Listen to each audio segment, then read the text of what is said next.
Hi, my name is Dave Usum, and I'm the Director of Neuroradiology at the Johns Hopkins Medical Institution and a Professor of Radiology. And it's my pleasure to speak to Health for the World on a topic that I'm very interested in, and that is susceptibility-weighted imaging in MRI for the central nervous system. And over the next 45 minutes, I'll be talking to you about the clinical applications of this very powerful technique, as well as some of the research applications that we are pursuing here at Johns Hopkins. Well, greetings everyone to Health for the World, and I appreciate the opportunity to speak with you. Welcome to my talk, which will be on the topic of susceptibility-weighted imaging. And remember, as Nelson Mandela said, education is the most powerful weapon which you can use to change the world. And hopefully we're doing that.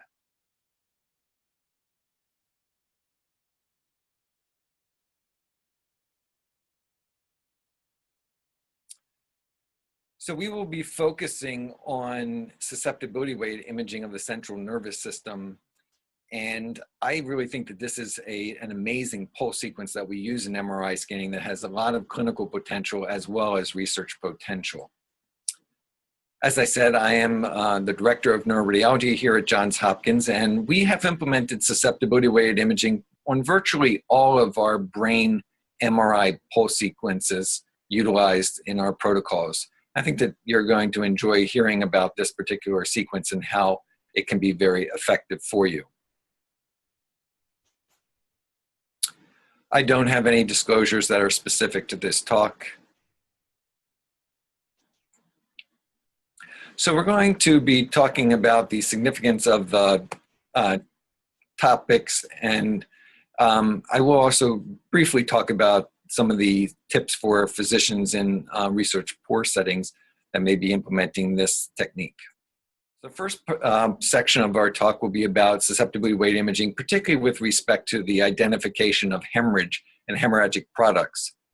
Then the second part will be on non-hemorrhagic lesions, since susceptibility-weighted imaging is not necessarily specific to hemorrhage. It is specific to anything that causes a local magnetic field inhomogeneity.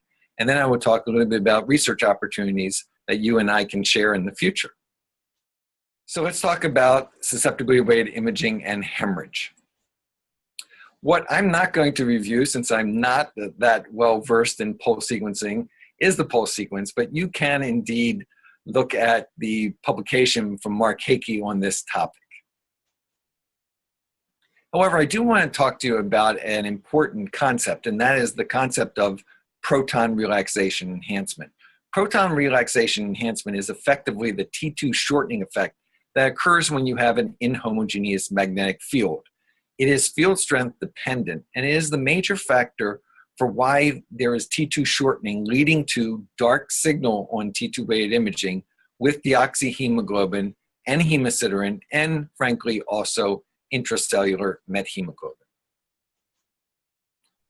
When we look at our blood products on MRI scan, you will see that I've placed the T1 weighted scan on the left and the T2 weighted scan on the right in each of these pairs. In the upper left, one sees dark signal on T1 and dark signal on T2, and that is deoxyhemoglobin, and it has some surrounding bright signal on T2 weighted scan, which represents the edema. That's deoxyhemoglobin, which is a marker for acute hemorrhage. In the middle at the bottom, one sees intracellular methemoglobin. Intracellular methemoglobin, by virtue of the methemoglobin, has bright signal on T1 weighted scan. However, you notice that it continues to have dark signal on T2 weighted scanning with surrounding edema. That dark signal on T2 weighted imaging is again due to proton relaxation enhancement, T2 shortening effect because of a local field inhomogeneity associated with intracellular methemoglobin. Hemosiderin, which is demonstrated in the top right, is also dark on T1 and dark on T2, and we distinguish that from the deoxyhemoglobin by the virtue of the absence of edema surrounding the hemosiderin. So by the time you have hemosiderin, which is usually weeks after the initial hemorrhagic event, you no longer see edema, but you still see T2 shortening, proton relaxation enhancement. When I refer to susceptibility-weighted MRI, you should note that this is a 3D velocity-compensated gradient echo sequence that combines both magnitude information as well as phase information, and thereby accentuates the visibility of susceptible foci, such as small veins and hemorrhage. And this is a quote from Dr. Hake's original article. It's interesting that we do see small veins by virtue of the fact that they are carrying deoxyhemoglobin, and deoxyhemoglobin, as I mentioned, is a structure that has proton relaxation enhancement and therefore T2 shortening effect. Our protocol at Johns Hopkins is listed here. Suffice it to say that it is a relatively long sequence that takes about 5 minutes, but nonetheless, we feel it is very valuable. There is a work in progress used by some of the manufacturers to reduce this down to 90 seconds, which would be of benefit. But even at 5 minutes, it's something that we feel is very powerful. When one has the susceptibility-weighted imaging pulse sequence, you are derived 4 different sets of image. You have a magnitude image as well as a phase image, and these magnitude and phase images are combined effectively for a susceptibility-weighted imaging. And then we then do post-processing to create minimum intensity projections. Most of you are used to the term MIPS for maximum intensity projections when we do MRA, where you want to see the bright signal in the sequence. With susceptibility-weighted imaging, you want to see dark signal, so we create minimum intensity projection images, and these are thicker sliced images that have better signal to noise. So effectively, we have the 4 images here, the magnitude image and the phase image, the susceptibility, which is that combination, and then we combine them to create a minimum intensity projection with thicker slices and higher signal to noise. And you notice on this sequence how nicely one is able to see the veins by virtue of their carrying the deoxyhemoglobin and therefore T2 shortening.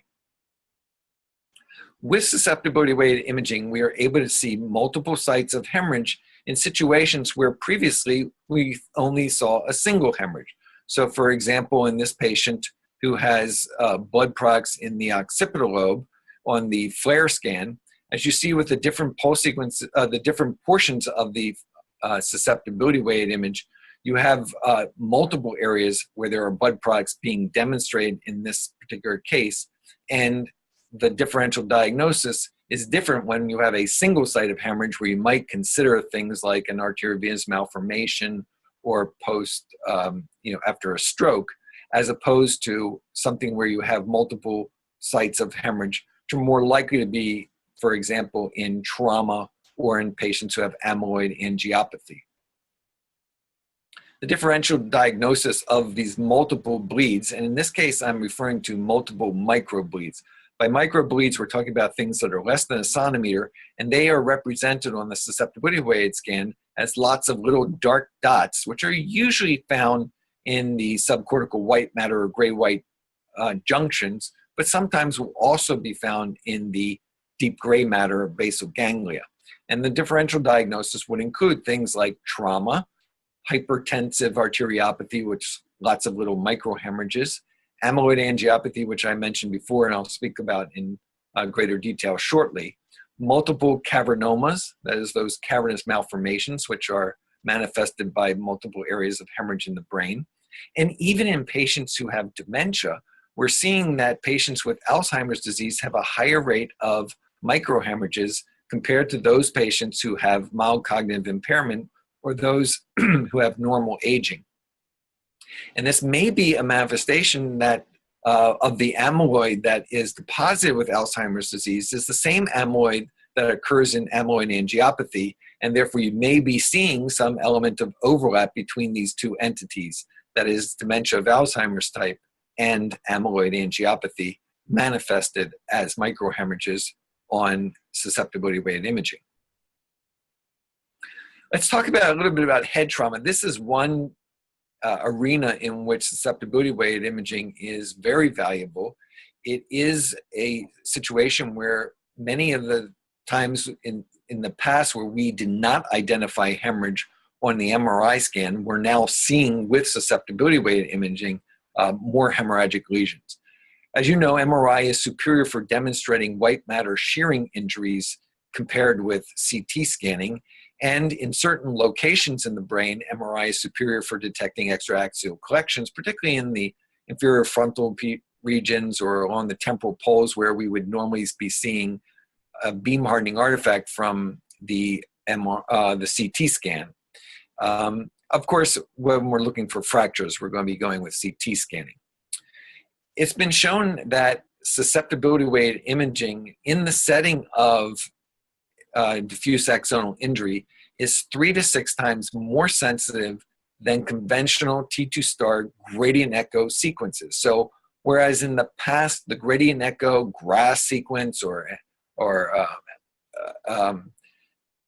other manufacturers' gradient echo sequences were used for detecting hemorrhage, now we know that susceptibility-weighted imaging is showing additional hemorrhages that were not even apparent on that T2 star pulse sequence.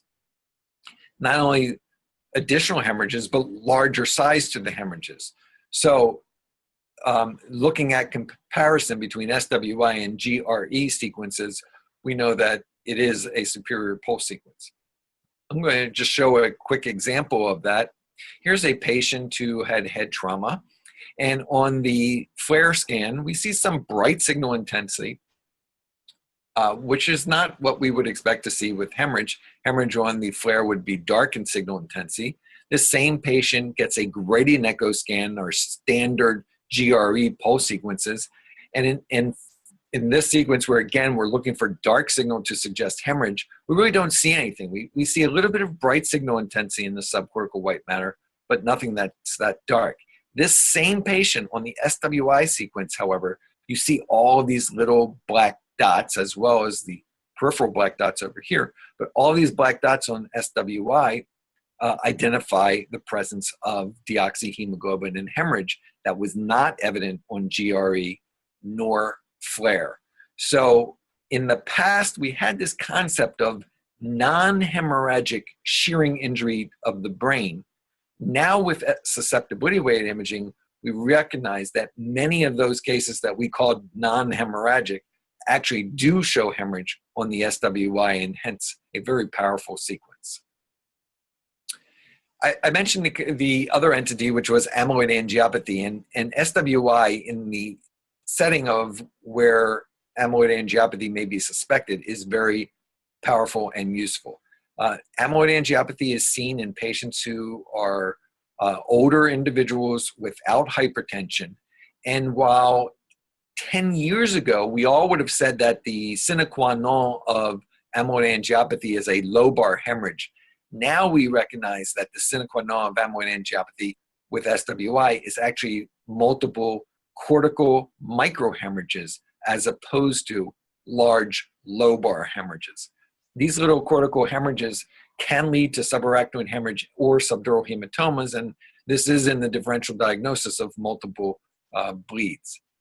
So SWI findings in cerebral amyloid angiopathy include parenchymal hemorrhages, of which about half are microbleeds.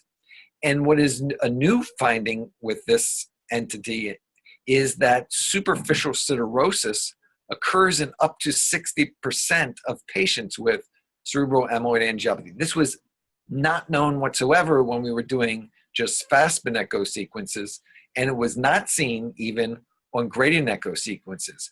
But Jennifer Linn from Germany has written extensively on this entity and has shown quite nicely that superficial siderosis should be a marker for cerebral amyloid angiopathy. And this is actually one of her cases that she loaned to me, in which one sees the parenchymal hemorrhages on multiple locations. But in addition, notice this dark signal intensity on the surface of the brain. It's actually on the peel surface of the brain, representing hemosiderosis of the peel surface of the brain, presumably from some of these hemorrhages that have leached into the meninges, into the pia, and stained it with hemosiderin. So these are different patients who are showing microhemorrhages as well as cortical superficial hemosiderosis. This is now the sine qua non. This is what we think of when we think of cerebral amyloid angiopathy. No longer are we thinking about big lobar hemorrhages. So a whole different concept. In addition to the changing the concept of what we're looking for, we now note that amyloid angiopathy, which 10 years ago we would say it doesn't occur in patients who are younger than 60 years of age. Well, with SWI, it's gotten down into the 50s, into my age group. So we're detecting the disease even earlier, 10 years earlier. One of the other entities that does often show some hemorrhage associated with it is sarcoidosis, where you can see some microhemorrhage associated with sarcoidosis of the meninges. And here you can see this patient with sarcoidosis showing susceptibility artifact in the meninges as well as along the veins here in a patient who has a differential diagnosis with meningitis. Now that said, there are some meningitides which may be hemorrhagic as well, Neisseria being one of the most common. Just want to emphasize again the impact here of susceptibility-weighted imaging. Here's a patient who came in with clinical symptomatology that we initially looked at the scan, going through the flare scan, the diffusion-weighted scan. This is the B0 map of the diffusion-weighted scan. This is a T2-weighted scan. We read as normal.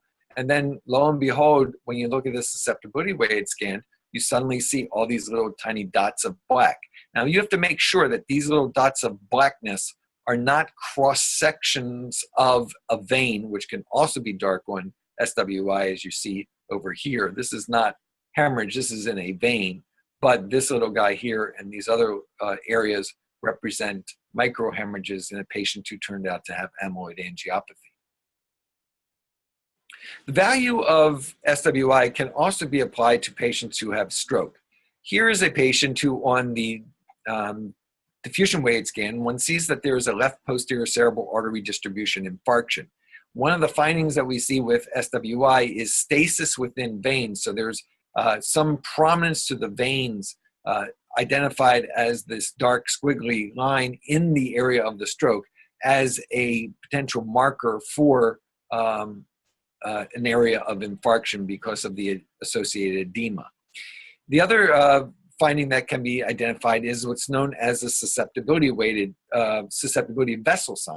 This is the finding of a clot in a artery which is showing some element of proton relaxation enhancement by virtue of its deoxyhemoglobin. So here we have a patient who you note that there is a dark signal intensity prominence to the M1 segment of this patient's middle cerebral artery, who has on the diffusion-weighted scan a stroke that's predominantly restricted to the lenticular striate branches. However, as you see with the SWI, there's marked prominence here to this vessel, which represents the stroke. And in this CT angiogram, you can see the absence of flow in the M1 segment of the right middle cerebral artery, as well as the more distal perisylvian branches of the right middle cerebral artery. This blooming artifact from a clot within the vessel is known as the susceptibility vessel sign, or SVS. I want to talk about one of the other concepts that has been brought to fore with regard to SWI and stroke, and that is that sometimes you will have a mismatch between areas of the susceptibility-weighted hypointense venous signal, that is, that prominent veins in an area of ischemia, and the restricted diffusion. When that happens, when there is a mismatch, it sometimes is a marker for stroke progression. So just as we have the concept of perfusion-diffusion mismatch, where we have tissue at risk, people are now describing susceptibility-weighted diffusion mismatch, which may be an indicator that there is additional tissue that might be at risk. So here, for example, we have on the diffusion-weighted scan and ADC map an area of infarction within the right middle cerebral artery distribution. However, on the SWI sequence, we see additional areas where there's lots of prominence to these veins in the right middle cerebral artery distribution that were in areas that were not showing diffusion restriction on the initial DWI scan. And unfortunately, as you can see, this patient's stroke progressed to include those areas where the SWI venous prominence had demonstrated that there was tissue at risk. In addition, this can also be used to determine whether or not the patient will have a favorable outcome if you reperfuse the patient. So if you have a patient who's having a stroke and you go in to pull the clot out intraarterially, if you have the patient has an SWI-DWI mismatch, it is more common to have a favorable outcome from reperfusion than if there is not a mismatch. And this is one of the examples of that. Here we have a patient who has a clot which is seen within the right middle cerebral artery distribution, and we see that indeed that there is a susceptibility prominence to the venous structures here within the right middle cerebral artery, and the initial perfusion showed that there was tissue at risk. The patient had not yet infarcted, and because this was a patient who indeed had that susceptibility sign, it turned out that with recanalization, this patient did not show any evidence of infarction going forward. So it was a marker for a potential good prognosis if you get that clot taken care of. And as you can see with the MRA, they did indeed lyse the clot and allow you to see the distal branches of the right middle cerebral artery. So in summary, susceptibility-weighted scan in the setting of stroke allows you to detect hemorrhagic infarction, which could influence potentially whether or not the patient receives thrombolysis. It can detect the hypointense veins in the impaired perfusion, which indicate an ischemic penumbra. It can identify the clot in the artery with the susceptibility vessel sign, and it can potentially predict the conversion to hemorrhagic by showing microhemorrhages. Venous infarction is another area where there tends to be a high rate of hemorrhage. These are patients with hemorrhage in the left temporal lobe, where one can see that there is a clot in the transverse sinus. And with the SWI sequence, because clots, whether they're in the venous sinus or whether they're in the artery, will show that blooming of susceptibility with deoxyhemoglobin is demonstrating this middle cerebral vein thrombosis. And this is another example given from Jennifer Linn's work of where one has prominence to the veins identified on the susceptibility-weighted sequence, which are demonstrating cortical venous thrombosis, which puts the patient at risk for additional venous infarction. These are all more prominent than one would expect with clot in them. And here you can see on the subsequent MR venogram that there is clot in the superior sagittal sinus as well as in these draining veins. We also did a study here at Hopkins on susceptibility-weighted imaging and neonatal hemorrhage. Now, we don't recommend that these neonates necessarily get MRI scans because they're usually well handled with pediatric ultrasound, and that would prevent the need for having to put the patients under sedation in an MRI magnet. But nonetheless, when we did compare SWI versus ultrasound, we found that SWI was superior to ultrasound in detecting small intraaxial as well as extraaxial, and in particular posterior fossa hemorrhages, which is an area where ultrasound is less sensitive in the evaluation of the brain. Other potential uses of SWI for blood products. Well, as you can see, since SWI is so good at detecting deoxyhemoglobin in veins, it is a natural technique for demonstrating developmental venous anomalies, or DVAs. While we typically see these very well on post-contrast scan because of the slow flow in the veins, with SWI you need not give gadolinium, and instead you will be identifying them as this kind of caput medusae of snakes coming to the head of Medusa in the typical appearance of a developmental venous anomaly. And these are other examples of DVAs that are being demonstrated on the T2, SWI, and post-gadolinium enhanced scan. This is an interesting case where a patient is seen on the post-gadolinium enhanced scan as having lots and lots of veins being enhanced on the right, in the right hemisphere, and you see the prominence of them on the SWI. And this SWI sequence also leads to what is demonstrated as veins extending to a peel angiomatosis. And this is indeed a patient who has Sturge-Weber, where one has that peel leptomeningeomatosis as well as alterations in the venous drainage of the brain. On this example, one has a T2 weighted and a flare scan, where most people would read these as completely normal. However, when looking at the SWI, one sees a little stain of blood products, and this little stain of blood products represents hemosiderin in a capillary telangiectasia.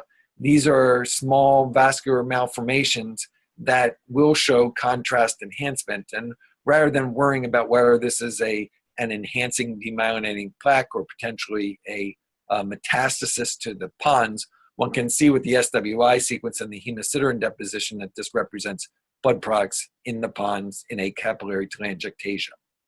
So this concludes the first part of the talk regarding susceptibility-weighted imaging and the identification of hemorrhage and hemorrhagic products. Thank you for your attention. All right, great to have you back. In part one, we talked about susceptibility-weighted imaging in the demonstration of hemorrhage and hemorrhagic products and deoxyhemoglobin. What I'd like to talk about in this second part of the lecture is about the use of susceptibility-weighted imaging for distinguishing hemorrhage from other things that may be demonstrated with SWI. So we're going to move from hemorrhage in the brain. This is thanks to my wife who made these for last Halloween, to other potential structures that will lead to abnormal signal in SWI. Well, one of the things that you can use SWI for is in detecting the so-called respiratory burst that may occur in patients who have abscesses. So what I'm demonstrating here is from the article by Toe in the American Journal of Neuroradiology, in which one sees what's known as the dual rim sign of abscess. So at the white arrow, you're seeing the dark signal intensity on the SWI, and in the arrow at the arrowhead, you're seeing the bright signal intensity on the SWI sequence. So this combination of a dual rim, a dark rim and a bright rim, has been described with regard to abscesses, but not with the differential diagnosis of abscesses, which often includes metastases or glioblastoma tumors. So here, for example, is a patient where one sees susceptibility, dark signal intensity around this mass without the bright inner ring. This would be a glioblastoma, as opposed to the dual rim of the dark signal and bright signal rim of an abscess. So as you can see from their table here, this was something that was useful in the differential diagnosis between the abscess and the glioblastomas. And this dual rim sign was present in 9 out of the 12, but was absent in all of the glioblastomas. The other thing that can be confusing with regard to susceptibility-weighted imaging is the presence of calcification. And for this, we have to rely on the phase images. The phase images are those that can help differentiate calcification, which is diamagnetic, from hemorrhage, which is paramagnetic. These two different structures will result in opposite signal intensities on your SWI phase images. So here is part of a manuscript that I wrote with some of my research fellows with regard to oligodendrogliomas. Oligodendrogliomas are tumors which often show calcification. Now, unfortunately, on our fast echo pulse sequences, often we are not able to detect that calcification. However, when one is using the SWI sequences, you see it as dark signal. And the issue is, well, I see this dark signal. Is that because it's a hemorrhagic tumor such as a glioblastoma, or is it because it's a calcified tumor like an oligodendroglioma? And for that, we have to rely on the phase images. And as you can see in this specific case, you have bright signal intensity on the phase image, which is identifying this as calcification, as demonstrated more readily on the CT scan. When we looked at our data using MR with or without susceptibility-weighted imaging, we noticed that the sensitivity of susceptibility-weighted imaging was 86% for distinguishing intratumoral calcification versus hemorrhage, as opposed to MR scanning without susceptibility-weighted imaging, where we were only successful in 33.3% or had sensitivity of 33%. And similarly, the specificity was still high in looking at MRs with susceptibility-weighted imaging, although it was a little bit higher without SWI. So you gain that increased sensitivity to calcification by virtue of having the SWI sequence. Here are additional examples of patients who had oligodendrogliomas. And as you can see, based on the CT scan, this patient has calcification. On the T2-weighted pulse sequence, you really don't identify that calcification. However, with the SWI, indeed, you see that area of darker signal intensity. And when we apply the phase imaging, we're seeing the dark signal, identifying it as calcification. Indeed, in this patient who is post-op, where one sees calcification, you're also seeing some hemorrhagic products. And these can be quite confusing on the phase images, where you will see areas that are dark as well as bright from both the calcification of the tumor as well as the post-operative hemorrhage. This is another good example of a patient who has on the SWI pulse sequence a dark signal intensity area, which on the phase and magnitude and MIP image, you just see dark signal. You don't know where that's from calcification or not. However, when one applies the phase imaging by virtue of the bright signal intensity, we know that this represents calcification as opposed to the hemorrhage. Now, I have to say that this got a little bit confusing because the signal intensity on the phase image is dependent upon whether you have a right-handed or a left-handed MRI magnet. And I believe that has to do with the way that the coils are turned on with regard to creating the magnet. So you have to know this in advance. One way of telling whether you have a right or a left magnet is to look at the calcification of the choroid plexus. And depending upon what the signal intensity in the choroid plexus, whether it's bright or dark on the SWI, you may be able to identify which way your magnet is spun, so to speak, and that will help you identify whether or not you have calcification or hemorrhage.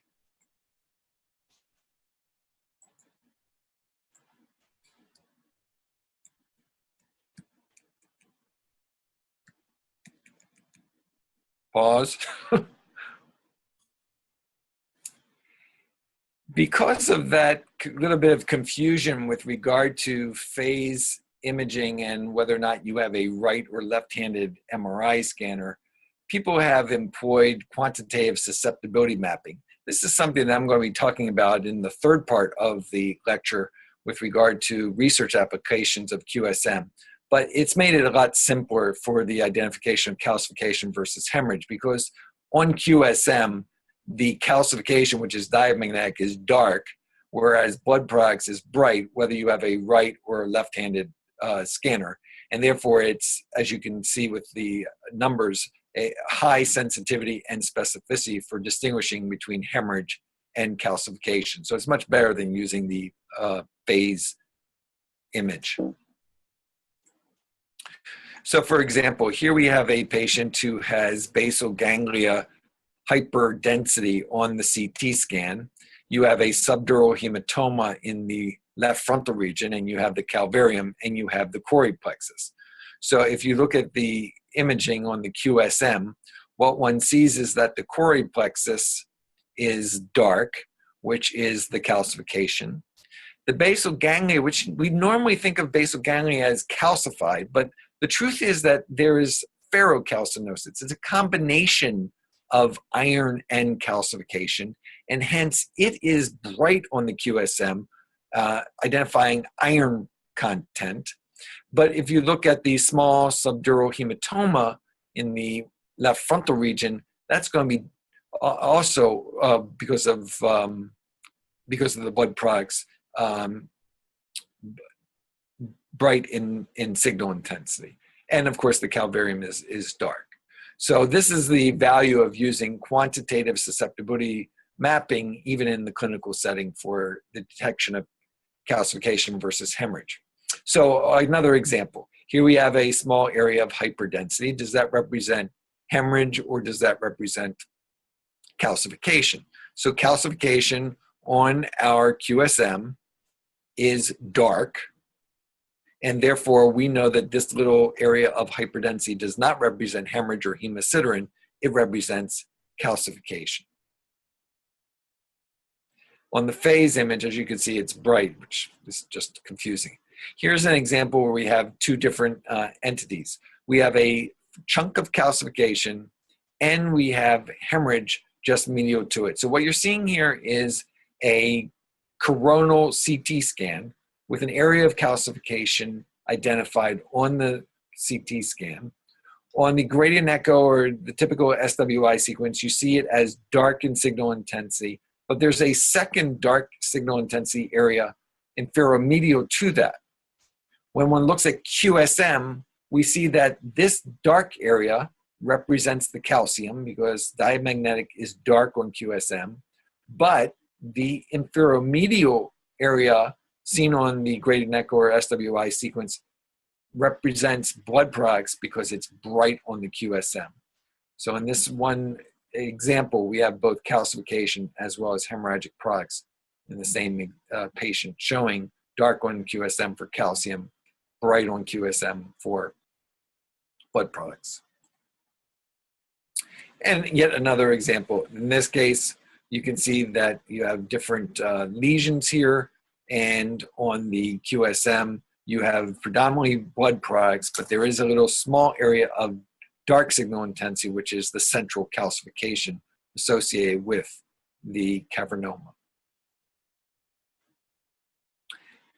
I had mentioned the value of susceptibility-weighted imaging with mild cognitive impairment. And I just want to mention this in passing because it is something that's a little bit of a curiosity, and that is that microhemorrhages on susceptibility-weighted imaging are more common in patients who have mild cognitive impairment than controls, and more common in patients who have progressive mild cognitive impairment and than those who have stable mild cognitive impairment. That said, when you do serial imaging, the question is, will that be a marker for progression to Alzheimer's disease? And that has not yet been proven. However, when you look at QSM evaluation of patients who have mild cognitive impairment, what one finds again is that the iron content in the deep gray matter in the globus pallidus is higher in those patients with mild cognitive impairment than in controls, and higher in Alzheimer's patients than those with mild cognitive impairment. So because QSM is a quantitative methodology, Q for quantitation, quantitative susceptibility mapping, one is able to derive values for iron content in the basal ganglia that have been predictive of whether or not someone will go on to neurodegenerative disease with respect to an initial presentation of mild cognitive impairment. So this is, the accuracy level is at about 85% when you combine the microhemorrhages with the iron content of the basal ganglia.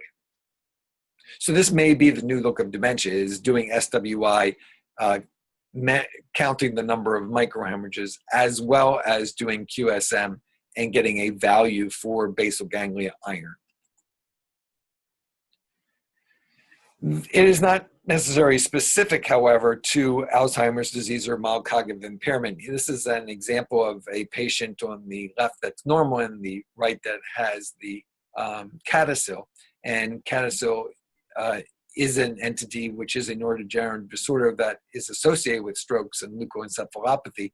But in addition, one also sees increased iron content in the basal ganglia and thalamus in this example. Using SWI for the ability to detect those small venules has been applied to the evaluation of patients with multiple sclerosis. We usually think of multiple sclerosis as a demyelinating disorder that is perivenular. And that had been well demonstrated histopathologically. But with the increased ability to detect small veins with SWI, and if you apply it even at 7 Tesla, we're now able to actually see the demyelination, which is represented as the bright signal intensity, around the vein that is being demonstrated on the SWI sequence. And in some instances, this has been used for differential diagnosis of other diseases which are not perivenular in their white matter signal intensity abnormality, for example, something like Susceptibility disease. In addition, you can do quantitative susceptibility mapping in the brain cortex or in the basal ganglia. And Ravi Menon has done this on a large series of patients with multiple sclerosis. And the findings were that by virtue of demonstrating iron deposition in the subcortical gray matter of patients with multiple sclerosis, they were able to demonstrate a good correlation with the disability of those patients with multiple sclerosis. So in point of fact, the iron content as demonstrated by QSM was even more strongly correlated with disability than the overall volume of white matter disease. And you can also use QSM to look at different characteristics of different demyelinating plaques. So we know that in some cases you have myelin breakdown, in some cases you have just myelin debris, in some cases you have white matter dropout. And depending upon those different histological separation of the MS plaques, you may see susceptibility changes within the adjacent tissue. So here, for example, you have a patient who has quantitative susceptibility mapping of a demyelinating plaque. And you can see that this one seems iso-intense, but there is some R2 diminution in signal intensity representing myelin breakdown, as opposed to this one, which shows some hyperintensity on the QSM map. And but the R2 value is not very dark, or there's a little rim of bright signal intensity. And these are demonstrating different types of demyelinating plaques. So I want to conclude with the second part of this lecture, looking at how QSM and susceptibility-weighted imaging may be applied to situations where you're not necessarily looking for hemorrhagic products, but instead looking at the iron content in the brain, or for calcification, or for things like an abscess where one would apply it for a dual rim sign. I hope that's been helpful for other applications in the clinical setting for susceptibility-weighted imaging. In part 3, we will talk about research applications of susceptibility-weighted imaging and QSM. Thank you for your attention. Greetings. So in part 3 of the lecture on susceptibility-weighted imaging, I wanted to discuss what we at Johns Hopkins are doing with SWI and other researchers around the country and around the world are doing with susceptibility-weighted imaging. And I have to say that the vast majority of these research applications are employing that quantitative susceptibility mapping. And that is because it does allow you to do a little bit more rigorous research with regard to actual numbers. So we are endeavoring to create a human brain atlas for quantitative susceptibility and mapping the iron in the brain. And here is our goal. What we would like to provide to the world, to clinical neuroradiology, is a voxel by voxel assessment of the iron content based on susceptibility-weighted imaging in the brain and be able to use sort of a computer-assisted diagnosis technique in which we identify to the reading neuroradiologist those voxels which are deviating by greater than 2 standard deviations from the age and gender matched controls.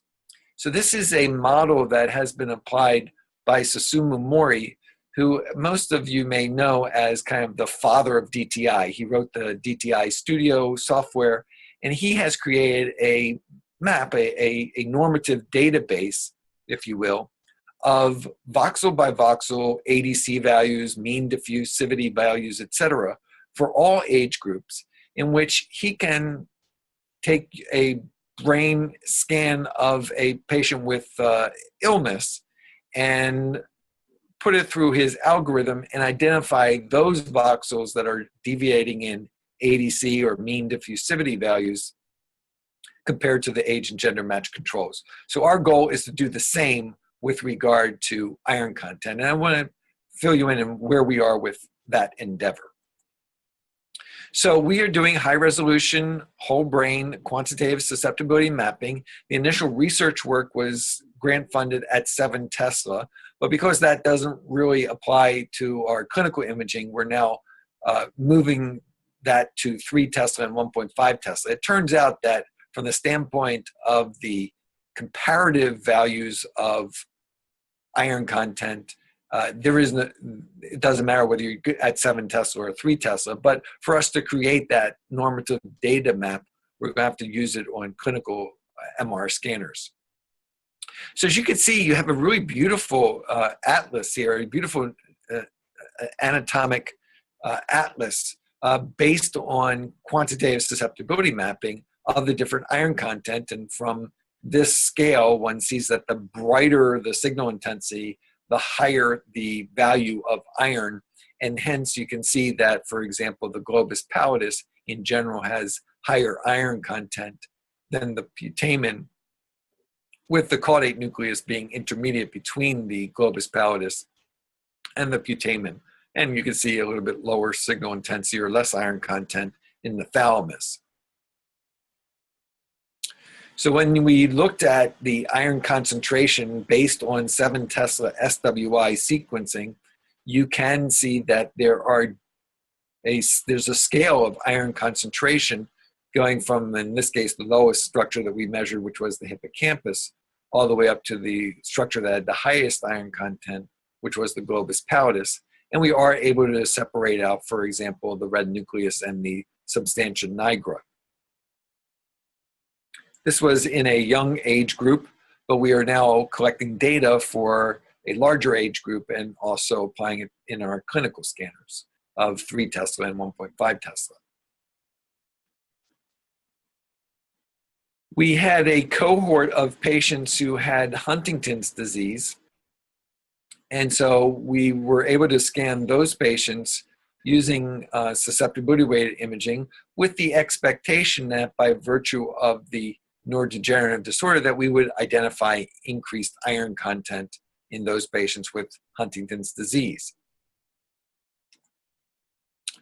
So this is an example where one has the female control and the age-matched patient with Huntington's disease, and looking at this visually, you would notice that there is indeed increased iron content, particularly in the globus pallidus, but also in the caudate nucleus. Now, while that might not be so readily visible to the naked eye, quantitative susceptibility mapping allows us to actually put regions of interest and measure the iron content in those patients with Huntington's disease.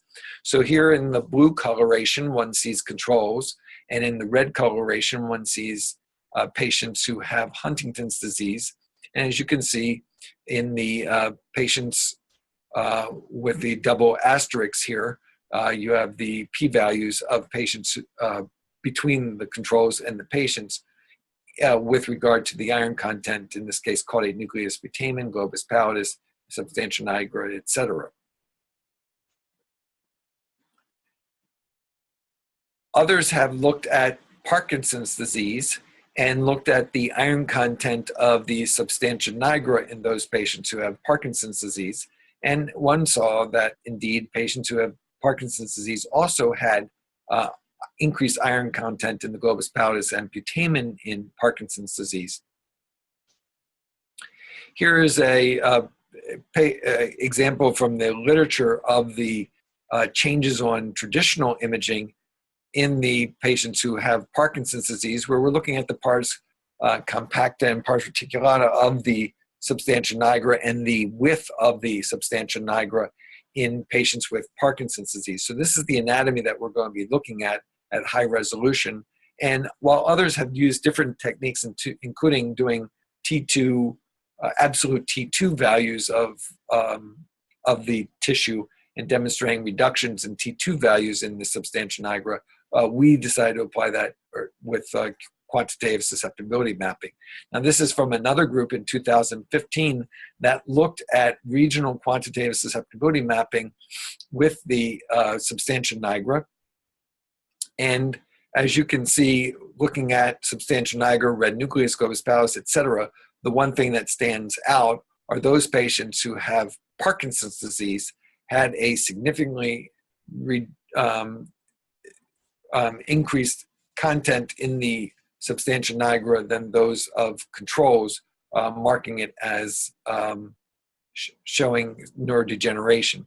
And as you can see from here, we have the area of the substantia nigra demarcated, red nucleus above. So increased iron is seen in the substantia nigra in patients who have Parkinson's disease, and this can be quantified using QSM or this R2 star, which is effectively a T2 shortening effect on the MRI scanner. And this is even in the face of absence of atrophy of the substantia nigra, you will be able to demonstrate the increased iron content of neurodegeneration.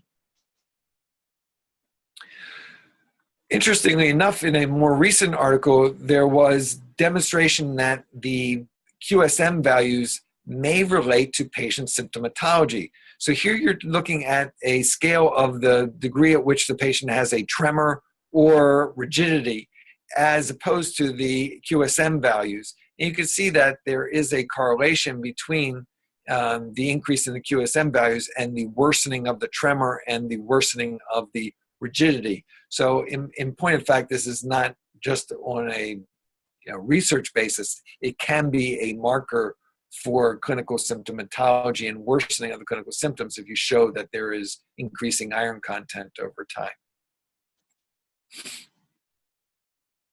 So I think that susceptibility-weighted imaging is very versatile and effective in many different clinical scenarios. While we emphasize the detection of hemorrhagic products and calcification in our clinical realm, in the research realm, I think that we are going to be spending a lot more time looking at normative data and creating a model by which we can help identify areas of abnormality in the brain, particularly in neurodegenerative disorders, using QSM data maps. So thank you very much for your attention. I hope that this will generate some new ideas for research in which we can apply susceptibility-weighted imaging and quantitative susceptibility mapping in the brain.